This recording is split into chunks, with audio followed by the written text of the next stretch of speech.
Astro Guru, where the wisdom of the cosmos lights your path.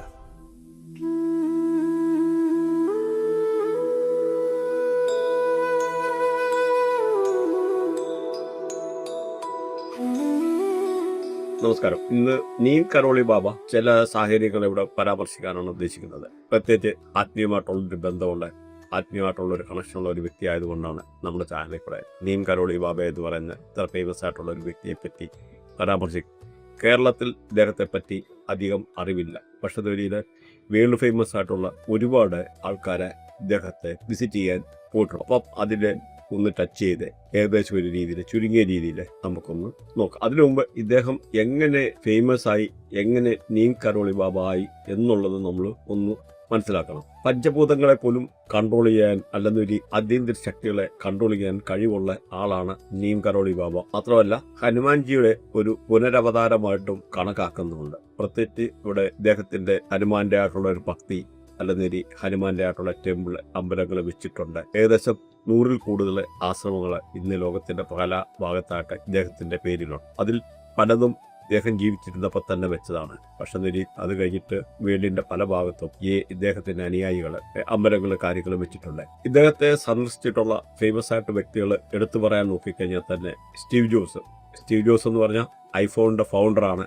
മാർക്കറ്റിന്റെ 50% share വരെ പിടിച്ചെടുത്താണ് ഈ iPhone എന്ന് പറയുന്നത്. അതുപോലെ ഫേസ്ബുക്കിന്റെ ഓണറായിട്ടുള്ള അല്ലെങ്കിൽ ഫൗണ്ടറായിട്ടുള്ള മാർക്ക് സുക്കർബർഗ്, സ്റ്റീവ് ജോബ്സിന്റെ നിർദ്ദേശപ്രകാരമാണ് ഫേസ്ബുക്കിന്റെ സ്ഥാപകൻ സന്ദർശിക്കുന്നതെന്ന് പറഞ്ഞാൽ ഈ ഒരു ഫേസ്ബുക്ക് സ്റ്റാർട്ട് ചെയ്യുന്ന ആ ഒരു സമയത്ത് കാര്യങ്ങളൊക്കെ ഉള്ള.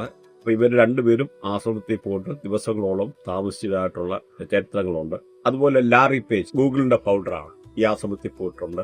അതുപോലെ റിച്ചാർഡ് ആൽബർട്ട് ഹാർവാർഡ് യൂണിവേഴ്സിറ്റിയിലെ പ്രൊഫസറായിരുന്നു. അതിനെപ്പറ്റി ഡീറ്റെയിലായിട്ടുള്ള കാര്യങ്ങൾ നമ്മൾ താഴോട്ട് വരുന്ന കൂട്ടത്തിൽ പറയുന്നതാണ്. അതുപോലെ ജെഫ്രി സ്കോൾ ഈബേ എന്ന് പറയുന്ന ഫേമസ് ആയിട്ടുള്ള സ്ഥാപനത്തിന്റെ ഫൗണ്ടറാണ്. ഇതെല്ലാം അമേരിക്കനായിട്ടുള്ള ബന്ധപ്പെട്ട ആൾക്കാരാണ്. അതുപോലെ ജൂലിയ റോബർട്ട് ഹോളിവുഡ് ആക്ട്രസ് ആണ്. അങ്ങനെ നിരവധി പേരുകളാണ് ഇദ്ദേഹത്തിന്റെ ആശ്രമത്തിൽ വിസിറ്റ് ചെയ്തത്. ഇങ്ങനെയൊക്കെയുള്ള ആൾക്കാരൊക്കെ ഇദ്ദേഹത്തിന്റെ ഗുരുവായിട്ട് സങ്കല്പിക്കാതെ പറഞ്ഞാൽ നിങ്ങൾക്ക് ചിലപ്പോൾ വിശ്വസിക്കാൻ പറ്റിയല്ല.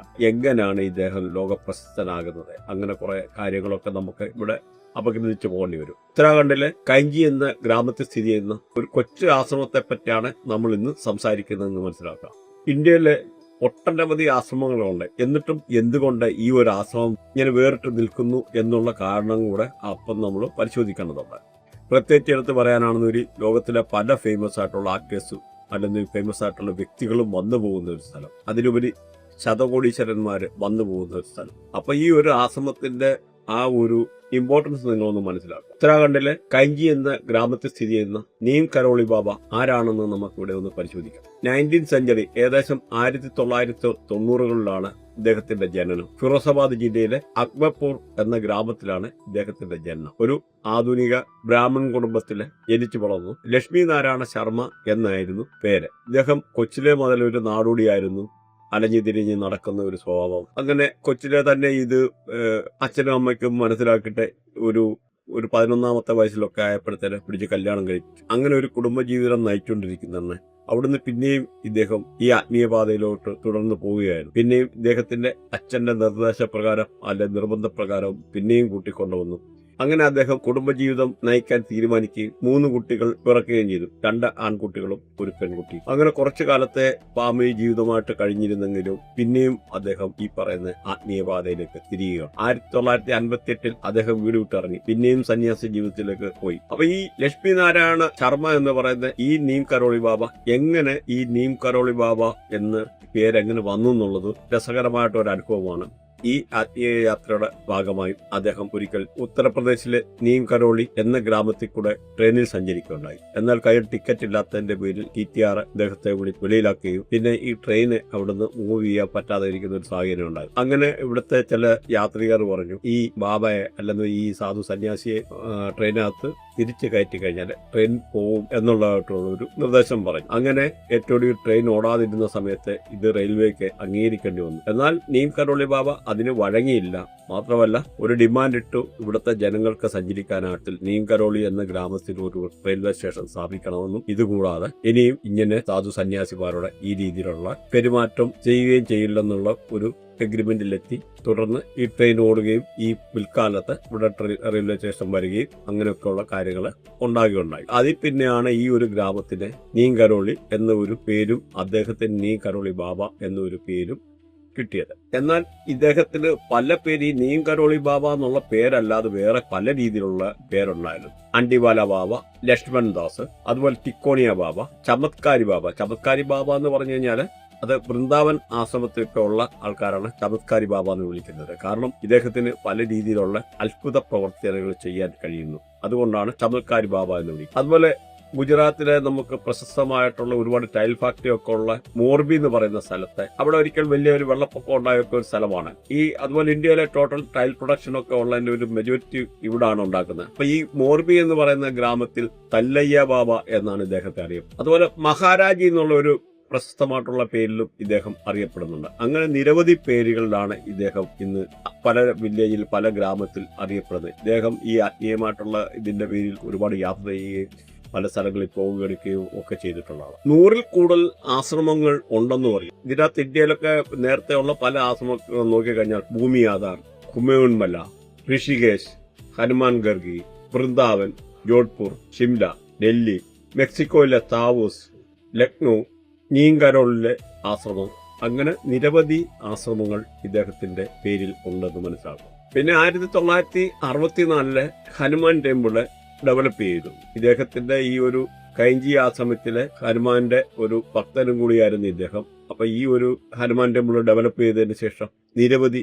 ഭക്തരെ, ഒരുപാട് ഫോറിനേഴ്സ് എല്ലാം വന്നു പോയ ഒരു സ്ഥലമാണ് ഈ പറയുന്ന ഒരു. ഇദ്ദേഹത്തിന് പ്രകൃതിയെ പോലും കൺട്രോൾ ചെയ്യാനുള്ള ഒരുപാട് കഴിവുകളുണ്ടായിരുന്നു. പണ്ടൊരിക്കൽ ഇദ്ദേഹത്തിന്റെ ഒരു ആശ്രമത്തിന് ഒരിക്കൽ തീ പിടിക്കുന്ന ഒരു സംഭവം ഉണ്ടായിരുന്നു. അപ്പൊ തീ പണ്ട് കാലത്താണ് പുല്ലു ഒക്കെ ഇങ്ങനെ മേഞ്ഞിരുന്ന ചെറിയൊക്കെ ആശ്രമത്തിലൊക്കെ ഉള്ള സമയത്ത് വലിയൊരു തീപിടുത്തത്തില് കംപ്ലീറ്റ് വെന്ത് ചാമ്പലാകേണ്ടമായിട്ടുള്ള സിറ്റുവേഷൻ വന്നപ്പോൾ ഇദ്ദേഹത്തിന് കൈകൊണ്ടെന്തോ ക്രിയ കാണിച്ചെടുത്ത് ആ തീയെ കെടുത്താനൊക്കെ ഉള്ളൊരു ശക്തി വന്നു. അങ്ങനെ അവിടെ തീ തന്നെ കിടുകയൊക്കെ ഉണ്ടായി. അതോടെ ഇദ്ദേഹത്തിന്റെ ആയിട്ടുള്ള ആ ഒരു പ്രകൃതിയെ കൺട്രോൾ ചെയ്യാനും പഞ്ചഭൂതങ്ങളെ കൺട്രോൾ ചെയ്യാനൊക്കെ ഉള്ള ഒരു ശക്തി പിന്നെയും ലോകം, അല്ലെ ഇദ്ദേഹത്തിന്റെ ശിഷ്യന്മാരെ പിന്നെയും തിരിച്ചറിയായിരുന്നു. ഈ നീം കരോളി ബാബ ലോകം അറിയുന്നത് മെയിനായിട്ട് ഇദ്ദേഹത്തിന്റെ ഒരു ശിഷ്യനെയും കൂടെയാണ്, റിച്ചാർഡ് ആൽബർട്ട്. ഇദ്ദേഹം സൈക്കോളജിയിൽ പല ബിരുദമെടുത്തതും ഹാർവാർഡ് യൂണിവേഴ്സിറ്റി പഠിപ്പിക്കുകയൊക്കെ ചെയ്യുമായിരുന്നു. അപ്പൊ ഇദ്ദേഹം അവിടെ പ്രൊഫസറായിരിക്കെ 1967 റിച്ചാർഡ് ആൽബർട്ട് ഈ ഒരു ആശ്രമം ആദ്യമായിട്ട് സന്ദർശിക്കുന്നത്. അങ്ങനെ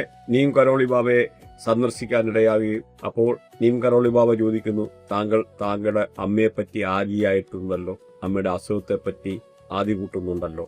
അങ്ങനെ ആൾക്കാരുടെ മനസ്സ് വരെ വായിക്കാൻ കഴിവുണ്ടെന്നുള്ള കാര്യം ഇദ്ദേഹത്തിന് മനസ്സിലായി. പിന്നെ ഒരിക്കൽ LSD കൊണ്ടുവന്നതും ഏകദേശം 900 ഗ്രാമോളം ഉണ്ട്. അത് ഇദ്ദേഹം കണ്ടുപിടിച്ചതും ഇത് ഈ റിച്ചാർഡ് അല്ലെന്നൊരു ഈ പറയുന്ന ലേറ്റസ്റ്റ് നെയിം ഇദ്ദേഹത്തിന്റെ രാംദാസ് എന്നാണ്. അദ്ദേഹം ഈ നീം കരോളി ബാബയൊന്ന് പരീക്ഷിക്കാമെന്നുള്ള രീതിയിൽ കയ്യിൽ കുറച്ച് LSD ഒക്കെ കൊണ്ടുവന്നിട്ട് നീം കരോളി ബാബയ്ക്ക് കൊടുക്കാനായിട്ട് തുനിഞ്ഞപ്പോ വന്നുണ്ടെന്ന് ചോദിച്ചു.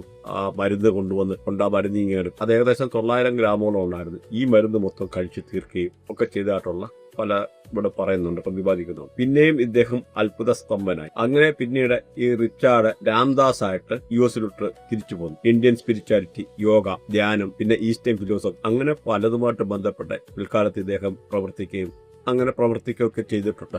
ഇദ്ദേഹത്തിന്റെ ഒരു പ്രശസ്തമായിട്ടുള്ള ബുക്കുണ്ട്, ബുക്ക് മിറാക്കിൾ ഓഫ് ലവ്.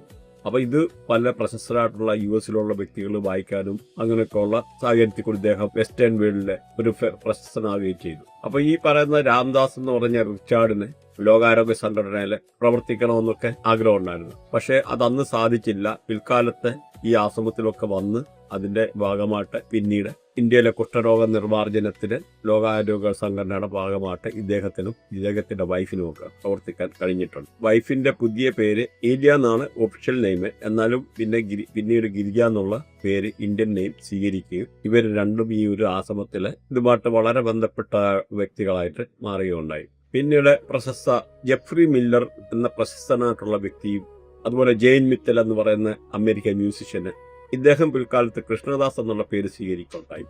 അങ്ങനെ പല പ്രശസ്തരായിട്ടുള്ള വ്യക്തികളൊക്കെ ഈ നീം കരോളി ബാബയുമായിട്ട് ബന്ധപ്പെട്ടിരുന്നു. 1973 ഈ നീം കരോളി ബാബ ഈ ലോകത്തോട് വിട പറയുക. ഇദ്ദേഹം ഡയബറ്റിക് കോമയിലായിരുന്നു. കൃത്രിമ ശ്വാസോച്ഛ്വാസം ചെയ്യാനുള്ള ഉപകരണങ്ങളൊക്കെ എടുത്തു കളഞ്ഞ് വൃന്ദാവനിൽ വെച്ച് സമാധിയാകുകയും ചെയ്തു. അപ്പൊ അങ്ങനെ 1973 സെപ്റ്റംബർ 11 ഇദ്ദേഹം പുലർച്ചെ 1:11 വിടവാങ്ങുകയുണ്ടായി. എന്നാൽ ഇത് കഴിഞ്ഞിട്ട് 1974 സ്റ്റീവ് ജോസും ഇന്ത്യ വരുന്നതും ഇദ്ദേഹത്തിന്റെ ആശ്രമത്തിൽ വരുന്നതും, അതുപോലെ സ്റ്റീവ് ജോസിന്റെ നിർദ്ദേശപ്രകാരം ഫേസ്ബുക്കിന്റെ ഓർഡറായിട്ടുള്ള മാർക്ക് സക്കർബർഗ് ഇന്ത്യ വരുന്നു. അതിന് പിന്നോടിയായിട്ടുള്ള നിരവധി ബോളിവുഡ്, ഹോളിവുഡ്, അങ്ങനെ ഒരുപാട് ആളുകൾ സ്ഥിരമായിട്ട് പോകുന്ന ഒരു സ്ഥലമാണ് ഈ നീം കരോളി ബാബയുടെ ആശ്രമം. ആക്ച്വലി ഈ നീം കരോളി ബാബയ്ക്ക് ആപ്പിൾ വളരെ ഇഷ്ടമായിരുന്നു. ഇദ്ദേഹത്തിന്റെ ഓർമ്മയ്ക്ക് വേണ്ടി സ്റ്റീവ് ജോസ് ഈ സ്ഥാപനം ഡെവലപ്പ് ചെയ്തപ്പം ആപ്പിൾ എന്നുള്ള പേര് കടിച്ച ഒരു ആപ്പിള് ആ ഒരു ഫോം വെച്ചേക്കുന്നതും ഒക്കെ ഇതിന്റെ ഓർമ്മയ്ക്കാണെന്ന് പറയപ്പെടുന്നു. ഈ സ്റ്റീവ് ജോബ്സ് മരിക്കുന്ന സമയം വരെ ഈ നീം കരോളി ബാബയുടെ ആത്മഗ്രന്ഥം സൂക്ഷിച്ചിരുന്നു. മാത്രമല്ല ഇദ്ദേഹത്തിന്റെ ഓഫീസിലുള്ള എല്ലാ ആൾക്കാർക്കും ഇദ്ദേഹം ഒരു സ്പെഷ്യലായിട്ടുള്ള ഗിഫ്റ്റ് ആയിട്ടുള്ള ഇദ്ദേഹത്തിന്റെ നീം കരോളി ബാബയുടെ ഒക്കെ ഫോട്ടോ വെച്ചിട്ട് അടിച്ചു കൊടുത്തതും അങ്ങനെ പല സംഭവങ്ങളും ഇതുമായിട്ട് ബന്ധപ്പെട്ട് പറയാൻ. ഇദ്ദേഹത്തിന്റെ പിൻഗാമിയായിട്ട് ഒരു സ്ത്രീ ഉണ്ടായിരുന്നു, ശ്രീ സിത്തിമ. ഇദ്ദേഹത്തിന്റെ നിർദ്ദേശപ്രകാരം പിന്നീട് ഇവര് ഈ ആശ്രമത്തിന്റെ ചുമതലയേൽക്കുകയും 2017 ഇവർ സമാധിയാകുകയും ചെയ്തു. ഇദ്ദേഹത്തെ പറ്റി പറഞ്ഞാൽ തീരാത്തായിട്ടുള്ള ഒരുപാട് സ്റ്റോറി ഉണ്ട്. നമ്മളൊരു ഷോർട്ടായിട്ടുള്ള ഈ വീഡിയോയിൽ എല്ലാം കൂടെ ഒതുക്കാൻ പറ്റും. ഇനിയും ഇതേമാതിരി വേറൊരു വിഷയമായിട്ട് വരാം.